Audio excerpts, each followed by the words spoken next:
UN budget shocker. Trump administration secures over $1 billion in cuts. The Trump administration recently announced a major victory, claiming to have secured over $1 billion in cuts to United Nations budgets in just 6 months. This significant reduction is being hailed as proof that the long-standing international institution is finally beginning to embrace reform. The latest achievement came on June 30th, when all 193 UN member states approved a peacekeeping budget of approximately $5.1 billion for the upcoming fiscal year. This figure represents a reduction of about $550 million, or 9.7%, compared to the previous year. When combined with a 15% cut to the UN's regular budget approved last December, U.S. officials state that these agreements total more than $1 billion in assessed UN budget reductions, a level they describe as absolutely unprecedented.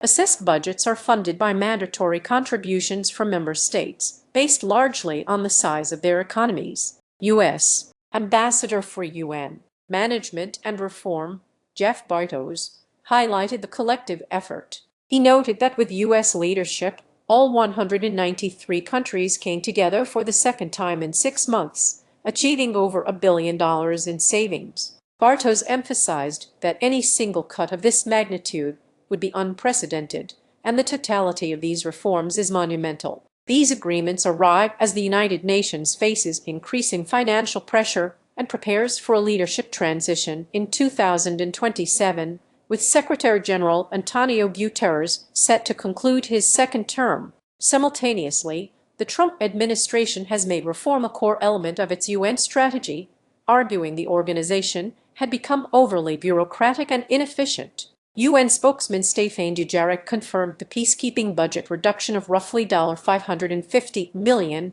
and the 15% cut to the regular budget, describing both as unprecedented. Bartos attributes these changes to sustained pressure from the Trump administration and months of negotiations led by the U.S. mission. He believes the new, reformed budget and enhanced efficiency will change the culture of how the UN approaches peacekeeping, ensuring every dollar achieves impact on the ground. Another significant reform involves how the UN handles unused budget credits. Previously, UN financial rules required the organization to return unspent funds to member states, even if those contributions had never actually been paid, a practice critics argued worsened the UN's recurring liquidity crisis. On June 30th, the General Assembly voted to introduce a new methodology on a 4-year trial basis. Under this system, unspent funds will only be returned when backed by cash that has actually been received. Bartos projects this change could save the organization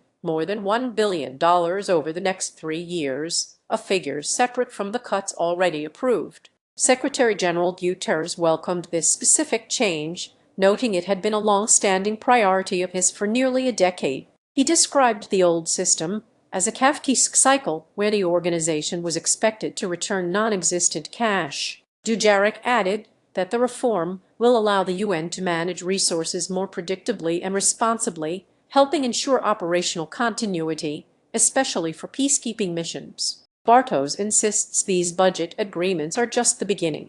The administration's next priorities include reforms to staff compensation, employee benefits, and the UN pension system, areas he argues consume resources that could otherwise support humanitarian operations and peacekeeping missions. He suggests that reform will remain a central issue as member states begin the process of selecting the next Secretary-General.